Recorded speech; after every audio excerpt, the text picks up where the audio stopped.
us on Colne FCTV back here at Utility Renewals HQ. A day in the office today, is it? It is, yeah. It's Friday's always good because it's dinner time on a Friday. That's the only reason why we come into the office. Yep. Can't mention the company that we go to, but they do very good kebabs. Right. Well, it's December now, moving into the Christmas period in a few weeks' time. Possibly, is it the hardest part of the season for you as a manager? It can be, purely down to the weather. Obviously, you're very conscious of trying to get games on. You're conscious of players' availability with work commitments, family commitments, obviously coming over the festive period. But the weather is certainly the biggest factor coming into this period. Obviously, it affected us last week. Hopefully, the work that's being put into the ground at the moment by the ground staff will give us the best chance of getting some games on. Yeah. But you're just in the lap of the gods. And last year, I don't think we got affected too badly. Hopefully, it'll be the same, so we can just get a bit of consistency, get some games going, and hopefully, it'll be a good December for us. Yeah, because I was down there last week. You know, Richard was working hard on the pitch, trying his best to get the game on for the weekend, but it just wasn't to be, was it? It wasn't, and I think a lot of people over social media have made comments, not necessarily about us, but just non-league in general, about a lot of games being called off, and are people really doing the best they can to get a game on. Right. You saw on Saturday there was, pleas all over social media of, can people come and help us? Yeah. You know, we wanted that game on. There's no doubt about that. And when you can see the amount of people that turned up to try and get the game on, you're doing your very best to give the opponents the chance to still travel and plan for their Saturday, because you've got lads who are obviously planning their weekends around that Saturday come 3 o'clock, and to get told at say 1 o'clock your game's off, it's a wasted day. So our commitment as a club is we'll always do our very best to get a game of football on. And like you say, when you've got people like Richard Harris, you've got Old Ken there as well, Dave Priestley, Ed Lambert, all turning up. Yeah. You know, virtually every day at the moment. It's great to see, but then you feel sorry for them when they've gone to all that effort for the game to still get called off by the man in black. Yeah. Which is hard, but it's part and parcel of non-league football, especially at our level. And obviously, our step, we're not fortunate to have undersoil heating. No. Covered. I think I saw Filed have got this fantastic new cover, and I've been speaking to my chairman to see if we can get one of them, but he's not come back to me yet. No. So, which costs tens of thousands of pounds, don't they, to get these things in place? It does, and they're all the things that when you see clubs like Filed have got that, and all the other clubs that have got these fancy contraptions, it only spurs you on to go, of course, we want that. We know where we are at this moment in time, and unfortunately, it is a bit of luck. At this time of year, the game's going to be on great. Everything's business as usual. It's just all the hard work that leads up to it. Yeah. But yeah, like I say, there's a lot of work going into it. With away, obviously this Saturday, which gives the ground staff a little bit of a bit of grace. Yeah, ready for next week, because we've got obviously some big games coming up at home. We've got quite a few games in December at home. So if the pitch is getting a bit of a rest, hopefully it'll be in good nick come Mosley a week of Saturday. But looking at the season so far, kick-start of the season, if we're just looking back, I suppose you would like a few extra points on the board, but how are you feeling so far about how the season's progressing? Well, I've certainly lost more hair, and I'm thinning in every single day. I'm not going to lie, we've had 2 very good seasons of just constant success. Yeah. And a lot more hair in them seasons, but this year it's been testing, but it's been good at the same time. Yeah. It's been a challenge, and that's what you want. We didn't start off the league as we expected or as we'd have wanted. We know it's a tough league; you can't take anything for granted. But certainly with the squad that we acquired over the summer, based on people's performances on last year, you're going into the season thinking we've got a good chance to start well. And the first couple of games we did actually start quite well, looking at the fixtures, the points we gained, but then all of a sudden we just slipped right into that phase of let's mirror what we did last year, where I think we lost 7 of our first 11. And then you're thinking, Groundhog Day. But to be fair, obviously with the turnaround that we've had now, there just seems to be a real fresh buzz about the play. You know, the style of football we're playing, the profile of players we're bringing in, and I think we're certainly getting more out of the players that we had previously as well. So yeah, it's not the start we wanted, but certainly loads of positives to move forward and go, look, we can get something out of this season that builds a good platform for next. Yeah. Do you think you were kind of pushed into making those changes, or was it a case of it was always on the blueprint to move forward in that direction? Yeah, a little bit of both. Yeah. Certainly the latter. Obviously, Ryan's came in the summer, and his blueprint for the football club was probably bigger than what we expected. And a lot of the stuff is happening sooner than we expected as well, because we've had it all before. Not just our club, but you know, chairmen say a lot of things that they're going to do, and it never happens. Yeah. You know, and we've experienced that sometimes. So I think to come in and do what they're doing, all of a sudden it becomes a reality that you've got to move with the times and quickly. Now, we had obviously a very good success with a lot of people that was at the football club previously, and then we've moved on from that, and all of a sudden we're having to bring in people that then match or are capable for this year's short-term plan now, but also are capable for the bigger picture. So a lot of the signings we're bringing in now, you can see the profile of player, the age, you know, where they've come from, quality, what they can bring to the table, not just for one season or for 3 or 4 weeks. No. You know, that said, we've got a couple of loans, that's a necessity out of squad numbers, but the core of the team is very much based on what the plan is for the next 12 to 18 months, which is exciting. So, yeah, it certainly makes my job difficult, because you're always on the lookout for the kind of player that you need.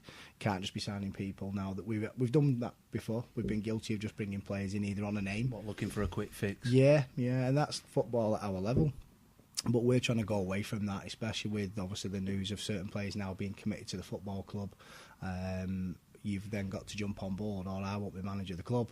And as much as they don't interfere with team selection, at the end of the day, these guys are the ones that are working out to generate the funds to pay these players. Yeah. And they're going to have a say in the kind of... There's accountability. Of course there is, of course there is. So it's a challenge. We're both football people, me and Ryan, and we won't always agree. And we're like best mates, but we won't agree. But the ultimate decision falls on him because of what he's doing with the club, and I have to make sure that I fall in line with everybody else to do that. And I'm smiling because he's obviously in the room, but no, it's working well, because I think you've seen such a fresh outlook at the football club the last few weeks, and the calibre of the players that are coming into the club. When you look at the guys who have come in from Altrincham, the fact that the manager at Altrincham was trusting you to look after his players, which says quite a lot about Colne Football Club. Of course it does. I think over the last 2-3 years, the club has, as a profile, has gone to a really good level where your Altrinchams know who Colne Football Club is. Yeah. These are conference clubs. Yeah. We were North West Counties, and all of a sudden we're attracting players of that calibre. And we have attracted some very good football players to the club over the last 2 or 3 years. Then all of a sudden, when you're looking at your league positions, sometimes that then restricts you to who you can maybe bring in, but it hasn't restricted us, purely because they can see that we're trying to do all the right things off the field as well. We look after people in the right way, and they can see that we're trying to play the right way. The players that we've attracted in Sean and Josh, they've come in, again, breath of fresh air, but good quality match winners of conference standard.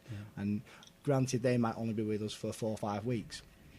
And that might also be something you see over the next 3 or 4 months into, for the rest of this season, where we might have to have 2 or 3 players that just constantly coming in on loan and supplement the lads that we've currently got. They'll just give us a little bit more, but ultimately they will be going back to their football clubs. There's a reason why they're at Colne at this moment, and if we can aid them and support them in their sort of fitness levels to get back to first team football of conference standard, what that does then is it allows other people to go, oh, have you seen what Sean Miller's been doing at Colne? Have you seen what Josh Amos has been doing? So, well, let's go there then.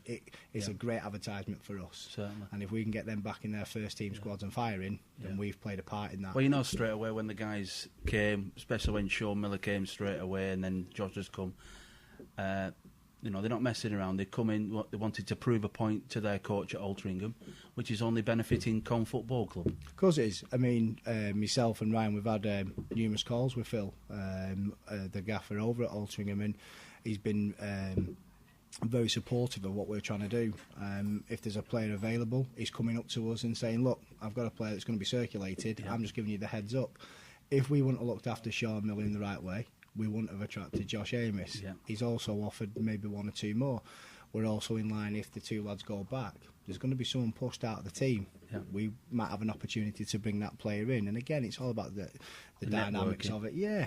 And all of a sudden, other managers I've spoken to, and don't forget, I've been around the block now, so I've built some very good friendships and relationships, and people can see what we're trying to do. We don't take the mickey. And we also know what level we're at. We'd love to keep Sean Miller for the rest of the season. Of course. And Josh Amos. Yeah. But there comes a cost. And unfortunately, we're not in that league. But because Altrincham and Phil have been very supportive, we've been able to do that for a short period. It might put some valuable points on the board. It also gets the best out of players we've currently got. It also gives the players a bit of a motivation to go, well, if these are the players that are with us and they're playing conference football, I think I could. Because I've got players who are just as good as. And they could play at that level. So, it works at the moment. And, you know, them two are just two names that we've brought in. You look at Shiraz Khan. You know, Shiraz has gone back as of today. Halifax have recalled him, but another conference club. For an excellent servant as well while he was at the club as well. Brilliant. He's been such a lovely lad. His family as well getting involved. Great support. They bring him in. He's just always got a smile on his face, Shiraz. He's still a very driven young lad, I should say. Is he a young lad, Steve, who may come back in the future? Yeah, definitely. There's no reason why we wouldn't want to take a player of his ability on loan. Also, his attitude. He's never missed a training session, and he's just such a good lad to manage. You know, you wouldn't want, say, 14, 15 Shirazes because your dressing room would be very, very quiet and there'd be no banter whatsoever. But what he does, he brings in that youthful enthusiasm on the football pitch. Like a sponge. Yeah, and we wish him well when he goes back. And if we've aided his, again, as a football club, it's not always just about winning trophies. It's can we develop kids ourselves? Can we push lads onto a new level from our first team? And if we're going to bring in lads on loan, can we develop them that push them on? Now, Shiraz ends up being in the first team at Halifax. That's down to some of the work that we've contributed. That nurturing. It's fantastic because then Halifax will trust us with future stars again. So, it's been a good move, that one, and we wish him well. He could potentially be in the squad for Halifax this weekend. Brilliant. And we'll be looking out for that, And I suppose with that, with players like Shiraz coming through and nurturing that talent, and then sending the lads back to Halifax or wherever they're going, bringing Henry on board, your coach, that's a big point in all of this. I don't know. I don't know what he offers, to be honest. He'll be watching. All joking age. No, he's been a great asset. I think when you at our level of football, when you bring in people into your management team, and also, you know, like Ryan, looking to bring people in to develop the off-field structure. You need people you can trust. You need people you can work with, people you're going to get on with. I suppose it's like little marriages, because I speak to Henry more than I do speak to my missus. I speak to Ryan. Obviously, I work with Ryan, but we're still on the phone away from work about football. So you need to be able to trust people. And Henry's very much of that ilk. He's a fantastic lad. Great personality. Never wants for nothing, but prepared to give everything. He's great with the lads at training. It takes a lot of pressure off myself as well. He seems very focused. Where every time I see him, he's a very professional. He goes about his business in a very professional manner when you see him. He does. I think that's just because of where he's currently working. You know, he works at Burnley Football Club. He works at Nelson and Colne College, again from the football perspective side of things. He's looking to progress as a coach. He's obviously got all his top badges at the moment, but it's where he sees his next step. And if we can help someone like H again fulfil the opportunity of going and progressing, then great. But at this moment in time, it fits, and he's been a great addition to the squad. Well, moving into the winter period, as we say, 1st of December now, difficult time of the year as a football manager. A couple of tough games coming up as well, Steve. What will you be wanting from your side going into this winter period? I think because of the situation we're in at the moment, we're down there. I think we're fifth from bottom. Points, we're certainly looking to be putting some points on the board. I think more just to justify some of the performances that we've been putting in, and also for where I feel that the team can be. I certainly think we're only scratching the surface with this team, which I'm sure we'll go into. They're very young, but I certainly think that we've not maybe got the points that our performances have deserved, which can sometimes be a little bit of a blow for young lads, but that hasn't had an impact whatsoever. No. You've seen that in some of the performances. I think more so over this time, you're looking for a bit of extra professionalism from your players. Yeah.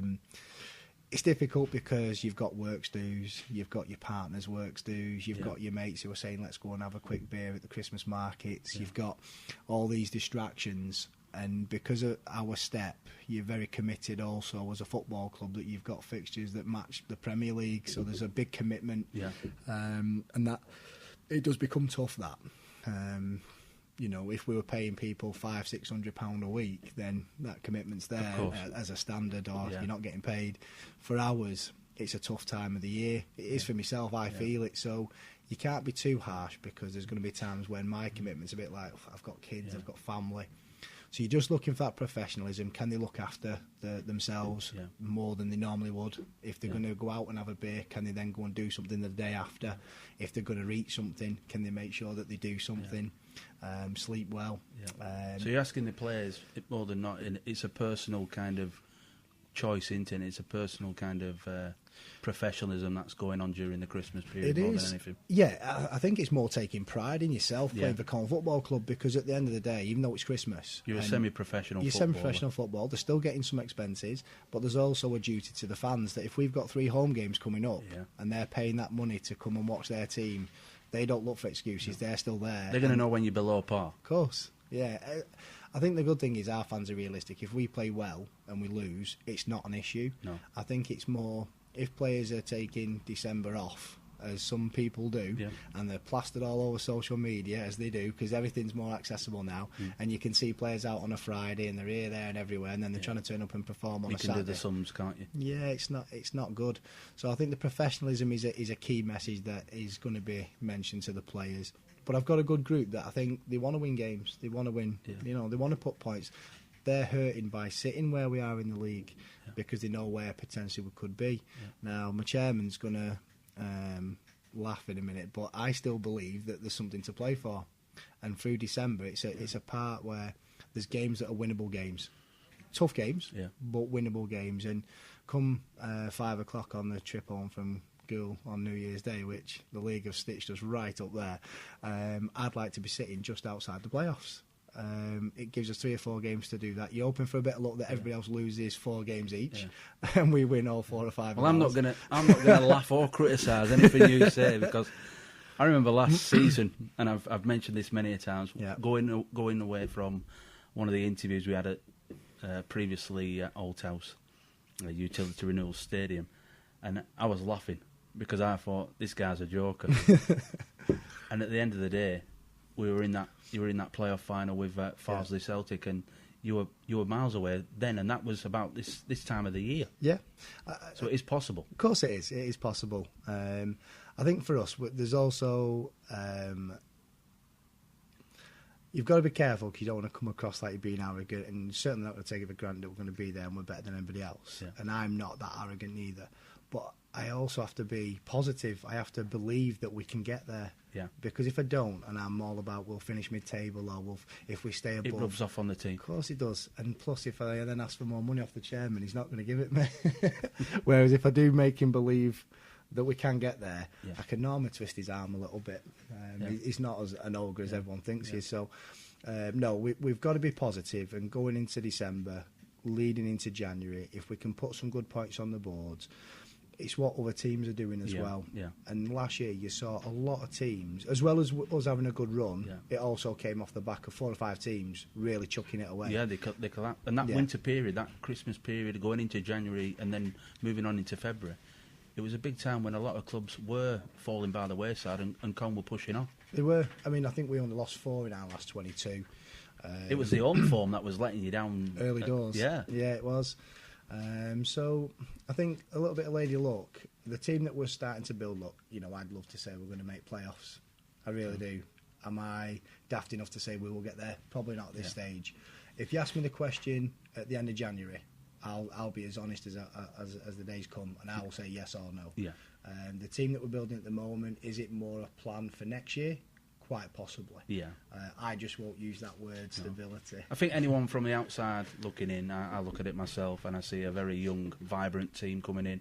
I see people like Michael Taylor coming from Leeds United, that kind of calibre, the Sean Millers, the Joshes, all coming to the club. Yeah. Mixed in with the seasoned kind of semi-pros of Lee Pugh and Lynch and your captain Coleman and Nangle, of course. And it's a positive time to be around Colne Football Club. It is, yeah. I think we've got to take away the pressure of trying to get 3 points.